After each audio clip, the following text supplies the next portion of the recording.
Yes, I'm in a different jacket because, it's, the month of Halloween, October. Greetings, guy pals and gal pals. It's me, Camden, on channel Camden, Scooby-Doo. My experience with Scooby-Doo as a kid, I was fine with them. I kind of like Scooby-Doo. I'm not as a huge fan as I was of, like, something like Gravity Falls or something, but I still like Scooby-Doo. So,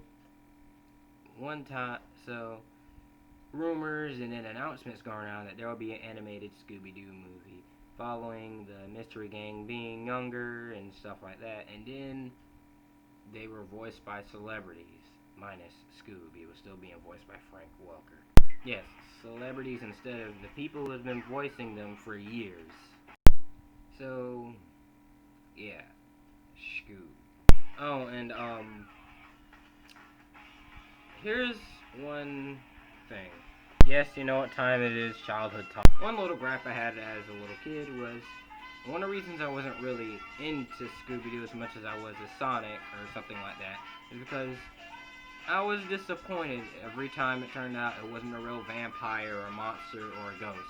It was always some grown man in a mask, and then when they take the mask off, he's all like, "I wouldn't go away with you if it weren't for your meddling kids and that mangy dog." So yeah, that wraps our segment of childhood talks. Oh wait, before I get to that, I forgot to put a disclaimer.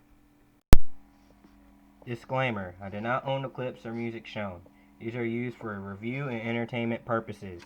Thank you. So the movie begins with a flashback with young Scoob stealing some meat.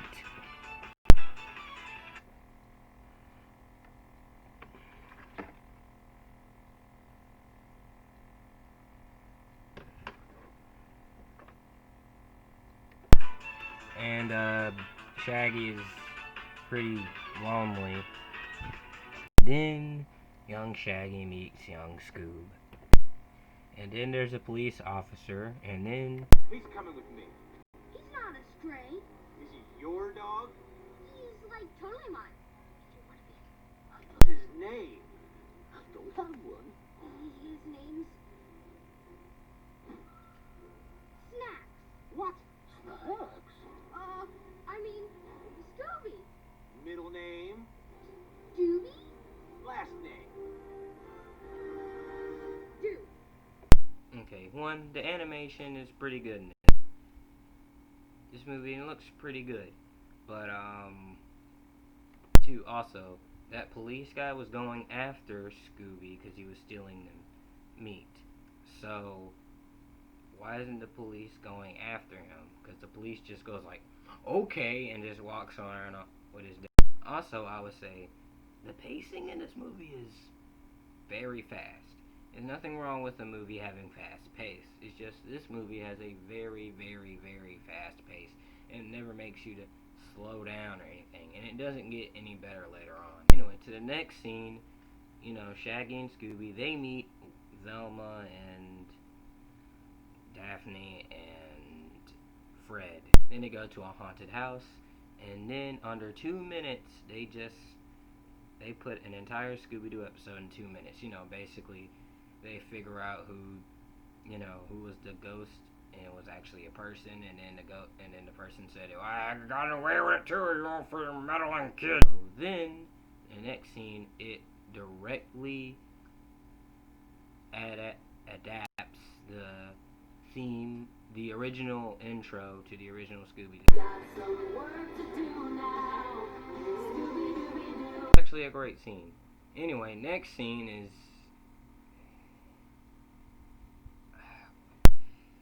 The next scene, they are at a diner, and Simon Cowell shows up. Guys, you think I'm joking? No, I'm not joking. Simon Cowell is in this movie, and he has a very integral part of the plot. I can't invest with these two involved. But Mr. Cowell, Shaggy and Scooby are our best Bound. Yeah, we know when we're not wanted. No, wait. Come on, guys. He didn't mean... And it ends.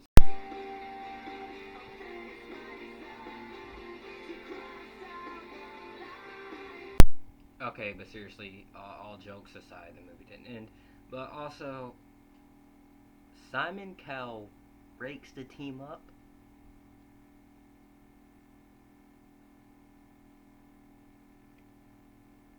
He has an integral part of the plot, and they mention him throughout the movie.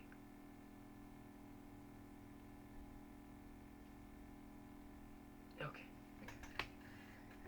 So then, Scoob and Shaggy hang out at a bowling alley, and then some evil little robots kidnap them, try to kidnap them, and then they get sucked into a spaceship that is piloted by Captain Falcon. And Captain Falcon is voiced by Mark Wahlberg. Man, we're not. What? No. Mr. Shazam Sonic Floss. Captain Falcon dabs. How do you do, fellow kid? Okay, also, this movie's humor, well, some of the jokes I got a chuckle out of while watching. Most of it is just like referencing something else, or just like referencing like something modern. There's a lot of social media buzzwords, or a lot of social media platforms, and you know, referencing a lot of celebrities and a lot of other movies and stuff. That's their way of humor. It's like reference, ha ha. But when some of the jokes work, it was actually pretty funny. Also, Captain Falcon is in this movie, which one of the things is it forces a little too much, like a bunch of characters from Hanna-Barbara cartoons, because it tries to set up they want a Hanna-Barbara cinematic universe. That's right, a bunch of companies these days, they want to have a cinematic universe. Now, they put their hat in the ring and want to make their own cinematic universe. They force characters from other cartoons into this movie, and it doesn't feel right. This movie could have just been a simple Scooby-Doo story. You know, they solve mysteries and stuff, but no, it has to be Captain Falcon, Captain Caveman, and a bunch of other stuff. You know, you gotta build up Scooby-Doo Infinity War or whatever. You know what Marvel did?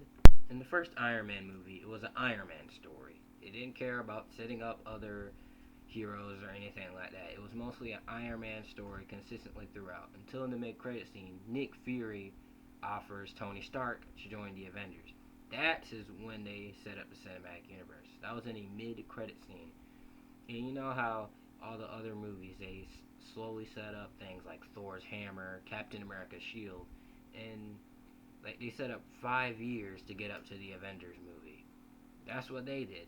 But with this, no, you have to forcibly put them all in one movie. Because while I was watching Scoob, I felt like I was watching like 5 movies in under 1 hour and 30 minutes. Okay, the plot, or plots, is the villain, Dick Dastardly, voiced by Jason Isaacs, who was actually a very good voice actor, and he plans to, how do I explain this? Basically, he wants to go into, like, ancient Rome or something, and he wants to get gold and stuff, and save his dog partner, and the only one that can open it up is Scooby-Doo, because he's the ancestor of a dog that was Alexander the Great's dog, because Scooby-Doo has to touch the thing, and yeah.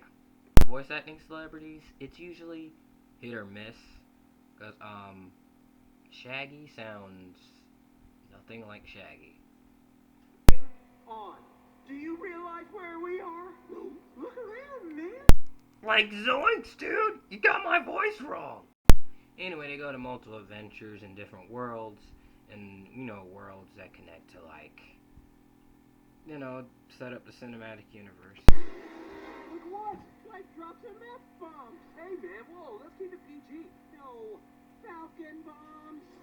Okay, so the eternal conflict is Scoob and Shaggy is about their relationship and their friendship.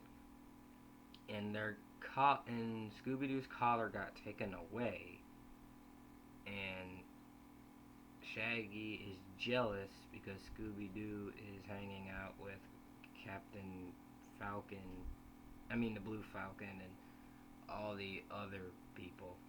And I felt like I did not get enough because, this movie tries so much to set up this cinematic universe. Warner Brothers, it's okay to just wait 5 to 10 years for Scooby-Doo Endgame or something. What I said earlier about the ancient stuff and Scooby-Doo's Paul or whatever, there was supposed to be a sacrifice, and Shaggy was that sacrifice. Everyone was sad, I knew he wasn't dead because, you gotta set up, Scooby-Doo Age of Ultron, something like that. But guess what? Scooby-Doo Shaggy doesn't die. He came back. And then, do you know what animated movies always ended with for the past 20 years? Dance sequences. And is Scoob any different? No! No! It's not that different. It is what a dance sequence, That's all animated movies these days. So this movie was something I watched. It was too much, but very little at the same time.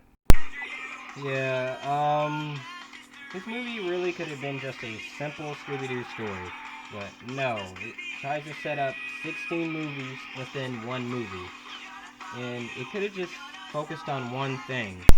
And yeah, they could have just set up all that stuff later on. It's the problem with some of these cinematic universes these days is that they always try to set up a bunch of movies in just one movie. Instead they just slow down and just set up all that stuff later on like Marvel did. So yeah, also, you know how adaptations these days classics and while embracing the new but still, respecting the source, maybe even changing things for the better. This movie just embraces the new. I guess it's a little afraid to embrace the Scooby-Doo-ness with all this cinematic universe stuff and Blue Falcon and all the celebrity voice actors and stuff, instead of just being a Scooby-Doo story. Because I changed some things, of course, but this seems like it's a little scared of their property instead of embracing it. Is this movie the worst movie I've ever seen? No, it is not. But this movie is a little too much, but a little too little at the same time. I'm gonna give it a 5 donuts. At least it doesn't have Scrappy-Doo in it, the Jar Jar Binks of the Scooby-Doo franchise. Thank you guys so much for watching, and I hope you like, subscribe, and make a comment. Not a mean comment, though. Anyway, see you guys later.